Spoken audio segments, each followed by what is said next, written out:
Saya di sini akan sampaikan satu makalah hadis Nabi Kanjeng Nabi Muhammad sallallahu alaihi wasallam, dan ada beberapa makalah dari ulama-ulama salafus saleh, ulama-ulama kita yang termaktub di dalam Shahihul Ibad, yang insyaallah nanti kita baca bareng-bareng, kita baca sama-sama, dan mudah-mudahan ada manfaatnya. Amin ya rabbal alamin.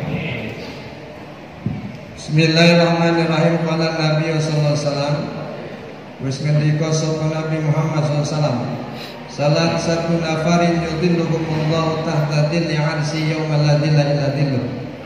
Salah satu nafarin utawi telu pira-pira golongan, yudhilluhumullah iku diyup-yupihum ing kabehan Allah sapa Allah, yub-yupihum ing kabehan Allah sapa Allah tahta dhilli 'arsy ing dalam sore yup-yupan arsy Allah, yauma la dhilla ing dalam dina kamara, ing dalam dina ora ana yup-yup illa dhillu kejaba yup-yupi Allah Subhanahu wa taala.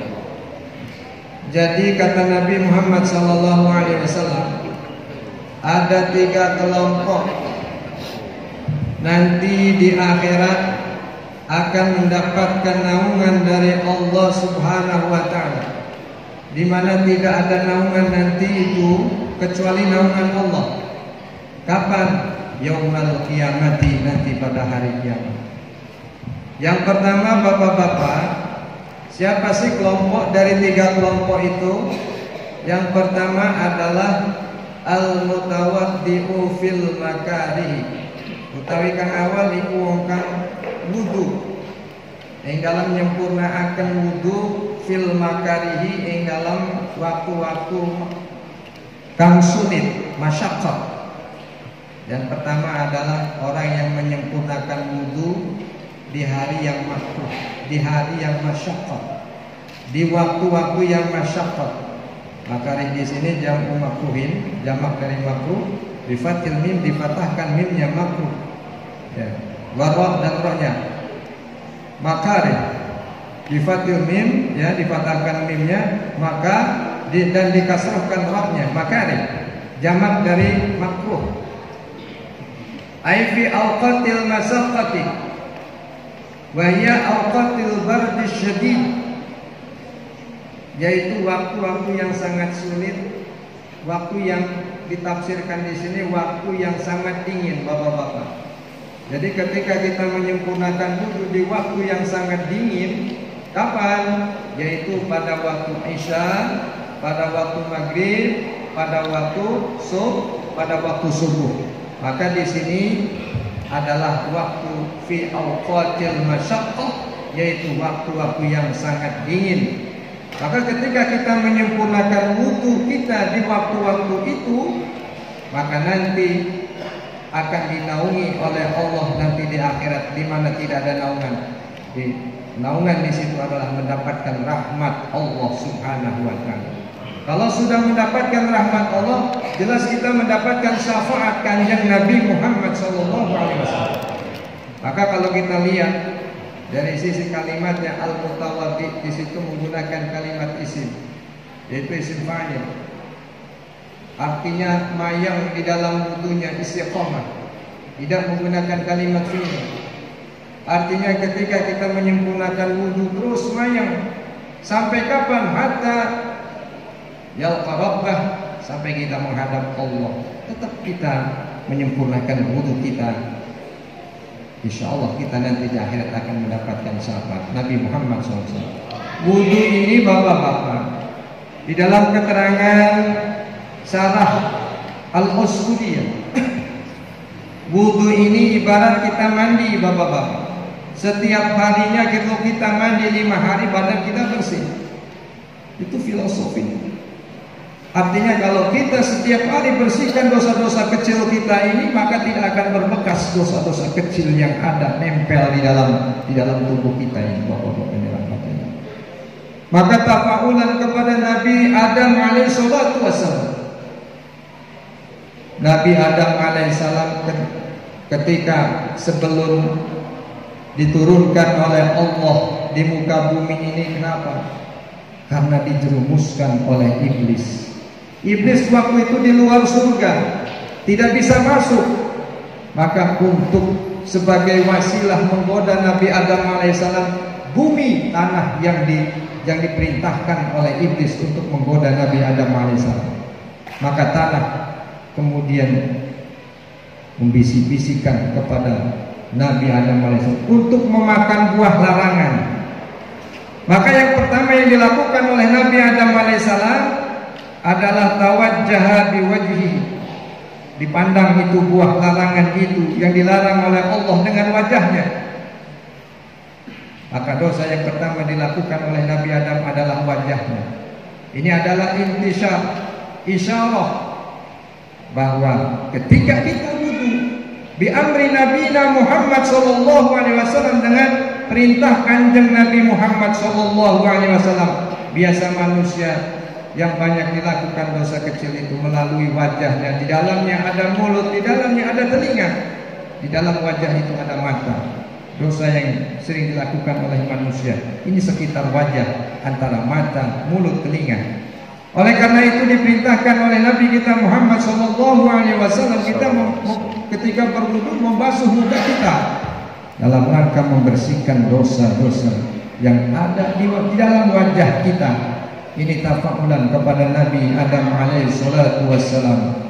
Kita mengambil ibrah dari kanjeng Nabi Adam alaihi salatu wassalam, yang kemudian ini diperintahkan oleh Nabi Muhammad SAW, agar kiranya dosa yang dilakukan oleh manusia umat Nabi Muhammad SAW melalui wajah ini agar rontok, melalui wudu, Bapak-bapak yang dirahmati oleh Allah.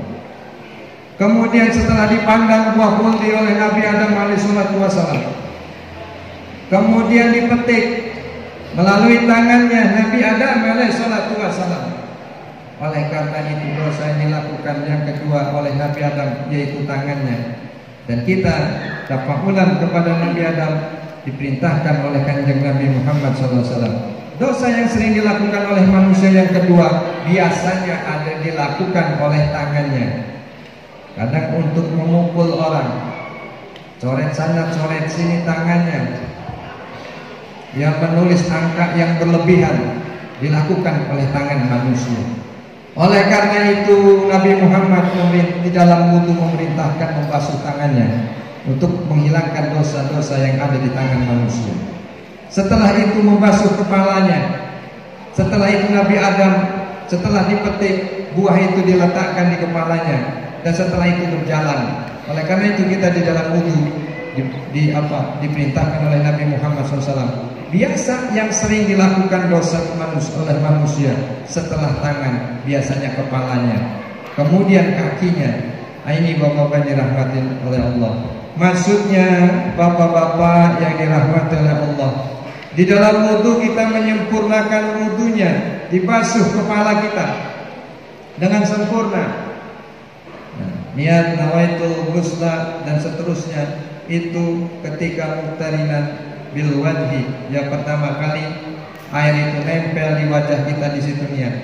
Kemudian gurrah muhajjalin, disempurnakan wudunya. Saya tidak bahas fikihnya bapak-bapak, tapi tasawufnya.